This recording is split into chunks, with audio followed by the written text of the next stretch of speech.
tal, estimados amigos? Estamos aquí en Infocadem y con este nuevo proyecto que iniciamos en Cadem Consultores y que tiene como finalidad que los empecemos a introducir un poco al mundo fiscal para que empecemos a reforzar temas, a discutir algunos otros. Y en esta primera emisión tenemos como invitada a la contadora Sandra Cuevas, que nos acompaña como ya en otras emisiones lo ha hecho. Y hoy vamos a platicar de un tema que ella domina muy bien, que es la declaración anual. ¿Qué tal, Sandra? ¿Cómo estás? Hola, doctor, buenas tardes. Muchas gracias, por la invitación. Gracias, Sandra. Pues vamos a platicar de declaración anual de personas morales, Ujú. que es un tema que ya tenemos muy próximo. Así El es, 31 de marzo tenemos que estar presentando la declaración. No hay prórroga como en otras ocasiones porque lo tenemos a mitad de semana. correcto. ¿Cómo es esta obligación? ¿Qué tenemos que hacer? ¿Se va a dar prórroga? Porque hay mucha gente que está esperando una prórroga que se pidió, pero bueno, no ha habido nada al respecto. Así es, no ha habido nada al respecto y en lo personal considero que no habrá prórroga por lo que hemos estado escuchando en noticias.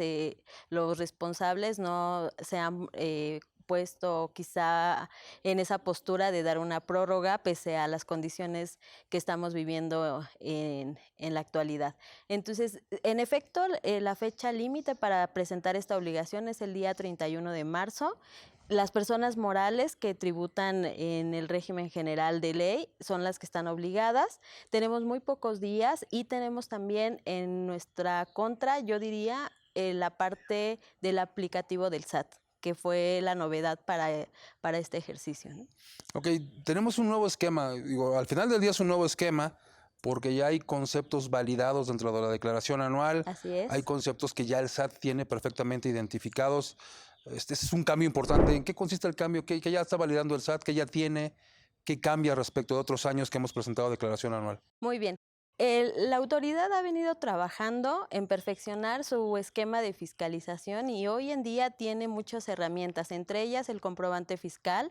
Otra es, pues tiene nuestras declaraciones, cuenta ya también con la contabilidad del contribuyente y para este año fue muy fácil tener ya de entrada los comprobantes de nómina cargados en nuestra declaración anual. Otro de los rubros que también está ya prellenado, que además no se puede modificar, son los ingresos acumulables. Entonces, los ingresos nominales, perdón, los ingresos nominales ya los tenemos básicamente cargados.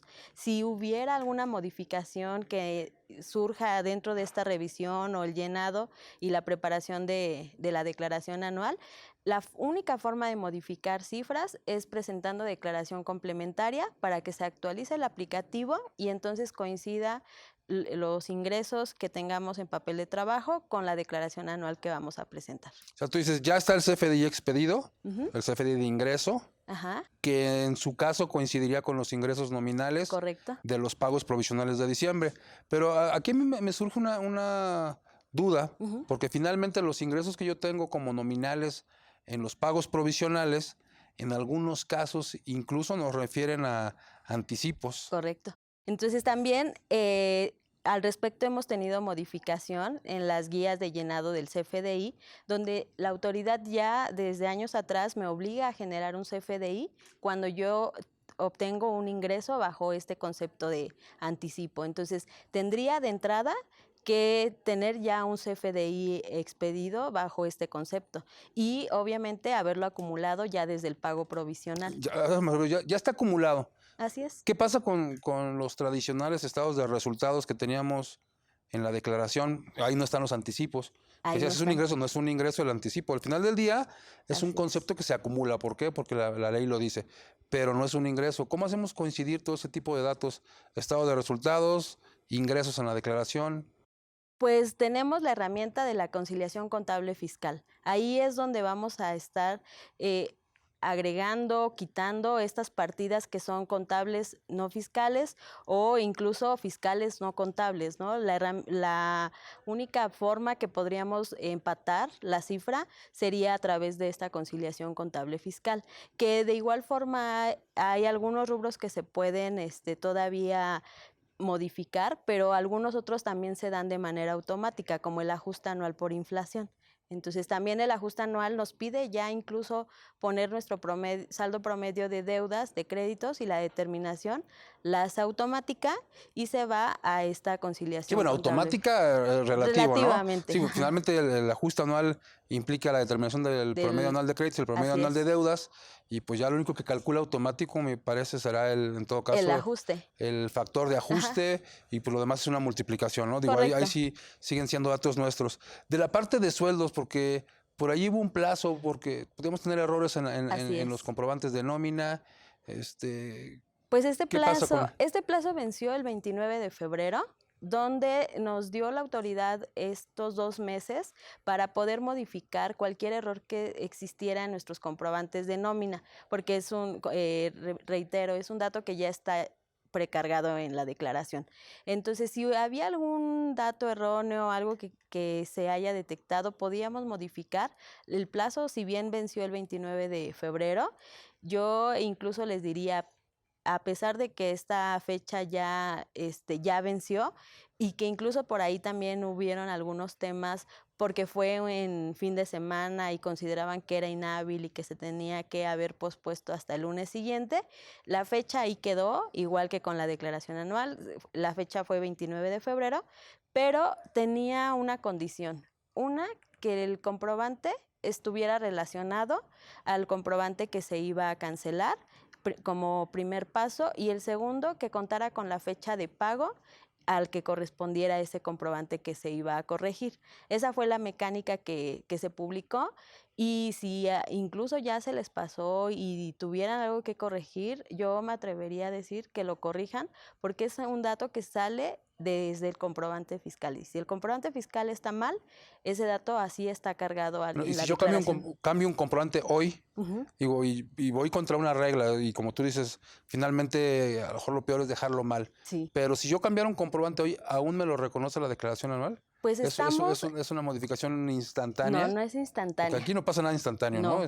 De hecho, las declaraciones de pago provisional, se habla de un promedio de 48 horas para ver el cambio.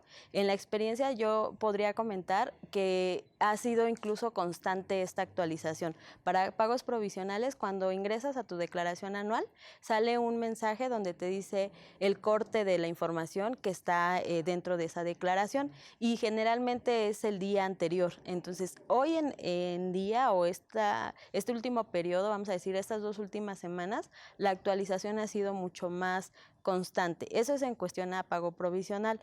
En cuestión a CFDI, puede llegar hasta a tardar 72 horas. Entonces, hablábamos de estar en esta recta final. Si realmente hay modificaciones al CFDI, yo les diría, ya no esperen más, porque muy difícilmente, si lo están haciendo lunes o martes, Lo va a reconocer el ya no programa. lo va a reconocer. Y Entonces, fuera de plazo, ¿no? Entendiendo Ujú. ese fuera de plazo. Pero bueno, finalmente tú recomiendas, Ujú. y así lo entendemos, una recomendación personal Así que es. se modifique, porque estamos fuera de regla. Pero vamos a suponer que nos pudiéramos regresar en el tiempo, Ujú, y que entonces tuviéramos un comprobante de nómina que hubiéramos hecho mal, ujú. para no hablar de que lo hagamos ahora. Así Está mal es. hecho el comprobante de nómina que se hizo en 2019, me habían dado un plazo para corregirlo en 2020, siempre y cuando yo hiciera referencia a que era un comprobante que sustituye al anterior, Así manifestándolo es. con el folio fiscal, y después refiriendo la fecha en que se pagó ese comprobante Correcto. fiscal, porque es Esa nómina. era la mecánica. Pero, ¿cuál es el procedimiento? Hago primero el comprobante, cancelo después el otro, porque ahí siempre hay Sí, confusión, y de repente dejamos los dos vivos y quedamos peor que al principio, ¿no? Entonces, correcto. Sí, ¿cómo lo tenemos que hacer? la mecánica es primero cancelar el comprobante que tiene el dato erróneo que vamos a corregir, generamos el nuevo y después hacemos la asociación. Si se hace en otro procedimiento esta cancelación, lo más probable es, como lo comenta, que ambos comprobantes queden vigentes, debido a que si una vez que tenemos un CFDI asociado a otro, no me va a permitir cancelarlo hasta que cancele el que ya está asociado. Incluso en el programa del SAT así lo dice, ¿no? Sí, Está con estatus de no cancelable porque tiene un CFDI asociado. asociado que depende de él, entonces no se puede cancelar. No se podría. Entonces cancelo el que está mal, genero uno nuevo Ajá. que va a estar vinculado con el folio fiscal, pongo la fecha de pago, espero un tiempo prudente y entonces dices, se va a cambiar Se actualiza. automáticamente el concepto. Y aquí me surge otra duda y son cuestiones prácticas. Resulta que yo tengo las nóminas pagadas, pero en las nóminas pagadas, y yo me dedico al sector de la transformación, por ejemplo, tengo nóminas que corresponden a la parte administrativa, gasto de operación, y tengo parte de la nómina que corresponde al área de transformación, son obreros, es mano de obra, es parte del costo de ventas, Así. o es parte de los inventarios incluso. Sí. Entonces, ¿es deducible la nómina o no es deducible la nómina? ¿Qué tendríamos que hacer ahí? Porque no es tan simple como nada más decir toda la nómina es deducible. No. O sea, hay nómina que está guardada en el inventario y no lo vamos a poder deducir porque es parte del costo de ventas. ¿Y eso cómo se separa? ¿Y eso cómo se separa? Al final del día, toda la nómina, que un error que también tiene el aplicativo es que dentro de, agarra prácticamente todos los FDIs de nómina, incluyendo asimilados y sueldos y salarios. Pero no quiere decir que todo eso sea deducible por el comentario que nos acaba de hacer. En efecto, vamos a tener parte de esta nómina, sobre todo en estas empresas de transformación, que yo la tenga todavía en el inventario. Entonces, ahí no voy a poder mover nada, me va a aparecer como deducible e incluso me está apareciendo la PTU. Entonces, la PTU me está apareciendo como cuánto de mi PTU es grabada y cuánto de la PTU es exenta. Ahí no tendríamos que poner ningún dato en el entendido que la PTU es un concepto no deducible y que sin embargo hoy en día el aplicativo lo está jalando. Se están disparando en el pie solitos, ¿no? Sí. Porque lo que está en inventario no deducible hasta que se venda. Correcto. Lo que es PTU, bueno, ahí incluso creo que el tema es peor porque la PTU es no deducible nunca. Nunca es deducible. Así es. Y después en el dato de la determinación del impuesto sobre la renta, más que el impuesto sobre la renta, del resultado fiscal, tendría que estar en un apartado especial de PTU disminuible, ¿no? Y Así tendría que ser antes del concepto, ¿no? Entonces... Sí. Y algo que yo he insistido en los cursos que hemos dado al respecto es, al final del día el aplicativo no viene a normar, ¿no? Entonces, sí hay muchas inconsistencias en el aplicativo. Es un aplicativo realmente nuevo, ha tenido incluso modificaciones. Por ahí de febrero andábamos en la versión 2.9, ahorita al cierre ya traemos una versión 3.1. Entonces, se ha ido modificando, sin embargo, no llega todavía a satisfacer todas esas necesidades que tiene el contribuyente, ¿no? Algunos sectores, el ejemplo que hablábamos ahorita. Entonces, yo incluso lo que diría es ajusta en la conciliación contable fiscal, ahí es donde vamos a tener que hacer uso de estas partidas que sabemos nosotros que no son deducibles. Pero van a ser ajustes, coloquialmente dichos, ajustes que tendrán que hacerse, porque esas partidas de nómina que ya me las considero como deducibles, ¿quién soy yo para decirle que no es deducible? ¿No? ¿Por qué lo voy a reducir o por qué lo voy a quitar y lo voy a mandar al inventario si el mismo aplicativo lo está haciendo? Ya lo está haciendo deducible. Y luego la PTU no la pongo como un concepto disminuible, eliminando parte de la base del resultado fiscal. Entonces, ese tipo de cuestiones son cuestiones prácticas que no se han visto, que no se han analizado. Que son a los que nos estamos enfrentando, ¿no? Al hacer el llenado de la declaración. Y lo que yo digo es, los papeles de trabajo son los que van a soportar parte de esto. También traemos ahí, en principio, el coeficiente de utilidad no nos dejaba modificarlo. Ya en estas últimas, sí ya nos deja por lo menos meter el coeficiente en el caso de que tú tengas una pérdida y entonces el coeficiente a utilizar para pago provisional sería el mismo que manejaste en la última utilidad manifestada, siempre que no rebase de estos 5 años, ¿no? Del que nos habla la ley también. Entonces, hay cosas que se han ido perfeccionando, hay cosas que siguen mal. Sí. En tu perspectiva, porque aparte ya muchas declaraciones se presentaron, sí. ya se pagaron, pero hoy nos enfrentamos que mucha gente está esperando todavía una actualización. Más que la actualización hasta el último momento, porque pues, la realidad del país hoy, y no digo del país nada más, sino del mundo, es muy complicada y hay gente que además coincidiendo con quincena, tendrá que decidir si paga la nómina o paga el impuesto. ¿no? Y por ahí comentamos en alguna otra charla que tuvimos que la Prodecon emitió una serie de recomendaciones. Sí. Una de ellas era el pago del... Y aquí te pregunto a ti, que tú eres la experta en el aplicativo de la declaración, y has visto cómo se han hecho las modificaciones. La Prodecon pide en uno de sus puntos que el pago de impuesto a la renta que pudiera resultar de la declaración anual 2019 se difiriera hasta en 6 pagos, 6. como pasa con las personas físicas. Tecnológicamente, No se podría. hoy no hay espacios para No. hacerlo, claro. Legalmente incluso tampoco existe, ¿no? Así es. Pero ¿tú crees que con voluntad todavía habría tiempo para hacerlo? Hay que recordar que pues, apenas se anunció Sí. que el Estado cierra prácticamente todas las actividades no esenciales. No, ajá. Y yo no sabría dónde ubicar a la actividad Ah, del SAT. ¿Es esencial o no es esencial? incluso Este, ellos podrían apelar a que es esencial, ¿no? Porque es la recaudación al final del día. Entonces, no hay dinero, no hay vida. así es. Pero tecnológicamente, ¿crees que ellos estén en posibilidad de modificarlo? Si hubiera voluntad, Yo diría que no. O sea, sí estoy casi convencida que pudieran en algún momento emitir algo así, pero el medio, incluso para poderte hacer acreedor a este beneficio, sería otro. Pero ahorita no creo que en estos pocos días que quedan para la fecha límite hagan una modificación al aplicativo como tal.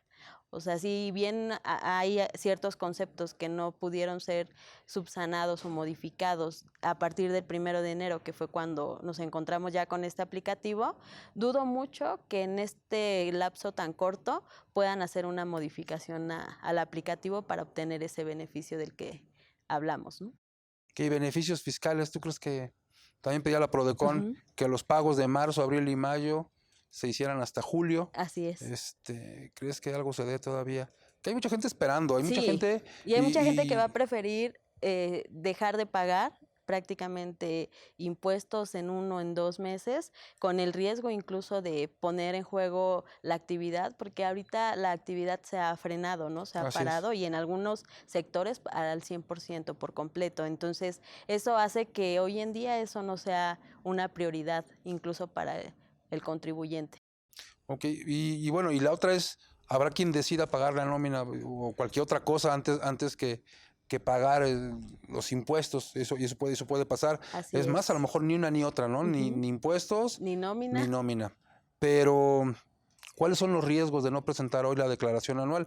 Porque además las modificaciones al 17H bis, al 17H, ahí están. Sí, y esas no se han modificado. Entonces, uno de los riesgos es que si yo dejo de presentar, en este caso, la declaración anual por un mes, que estaríamos hablando, si yo no la presento en tiempo y tengo ese mes que me está marcando la autoridad, a mí me podrían dejar sin efectos el certificado de sello digital de entrada, ¿no? Y me da un plazo de 5 días para poder atender al requerimiento, que en este caso sería regularizarme, hacer el entero de este impuesto, y después en un plazo de 10 días, si es suficiente, la autoridad podría regresar mi certificado de sello digital a que tenga nuevamente efectos y poder facturar. Si no lo hago en este lapso, entonces quedaría prácticamente cancelado mi certificado de sello digital. Hablando de que ya pase toda esta etapa, entonces estaría incluso nuevamente imposibilitado de poder seguir operando. Vamos a ver la parte generosa del concepto, la parte de que nada más es dejar sin efectos. ¿Cuándo pasaría esto? ¿Cuándo puede la autoridad, el SAT, dejar sin efectos mi certificado de sello digital? Yo dejo de presentar la declaración anual el 31 de marzo. Tengo un mes prácticamente para poder presentarla. Y entonces, en términos de lo que dice el código, del 31 de marzo me voy al 31 de abril, que no existe. 30 de abril sería. Al siguiente día, Ujú. Así es. al primero De mayo. de mayo, Yo estaría que no se trabaja. Y entonces a partir del 2 de 2. mayo, que no sé qué sea el 2 de mayo, podría ser ¿qué haría la autoridad? Que me deje sin efectos La cancelación, bueno, en primera instancia dejar dejarme sin efectos, el certificado de sello digital. y me da esos 5 días de plazo para que me regularice. Si no lo hago, entonces ya Pero me mientras no tengo cancelaría. efectos. No tengo, o sea, desde ahí yo ya dejo de operar Y prácticamente. en los 5 días hábiles, Ujú. entonces yo tendría que presentar esa declaración anual que no presenté hoy. Así Y en es. caso de que tuviera que pagar, tendría que Pagarlo. pagar. Si no, nada más es la presentación. Si existe pago, que es lo más probable y lo más probable es que por eso no se haya hecho en tiempo y forma, estaríamos hablando que... Sí, lo más probable, sí, porque si fuera a presentar nada más, bueno, presentamos, ¿no? Digo, a pesar de que por ahí se ha dicho que, bueno, hay sectores que ya tendrían que haber detenido sus actividades, actividades no esenciales, ¿no? Y de repente, pues esto que hacen los contadores, que hacemos los contadores, eso no es esencial, ¿no? Y sobre todo con la expectativa de que la autoridad no ha dado ningún beneficio, no ha dado ninguna posibilidad, ¿no? Entonces, pues hay gente que tiene que seguir trabajando. Incluyendo nosotros. Incluyendo nosotros, ¿no? Que tenemos que estar aquí platicando y que no sabemos qué va a pasar todavía. No se ha decretado la famosa contingencia sanitaria, no pasa absolutamente nada. Hay que presentar la declaración anual, que creo que sería el 31 de marzo. 31 de marzo, Sí. no hay más. Hasta ahora así es. Hasta ahora así es, entonces, pues ahí seguimos los contadores como siempre. Pues muy bien, Sandra, yo creo que con esta cápsula espero solventemos muchas dudas que se tienen, que la gente le quede claro, hay que presentar la declaración anual, Sí. no hay un beneficio, hay riesgos de no presentar, me pueden cancelar los certificados de sello digital y lo poco que pueda facturar y cobrar, bueno, pues ahora solamente que sea cobrar nada más porque si no presento el anual me podrían dejar hasta sin la posibilidad de expedir comprobantes fiscales. Correcto. Muy bien, contadora, muchas gracias Al contrario, por estar con nosotros y esta es la primera cápsula de Infocadem, muchas gracias por habernos acompañado.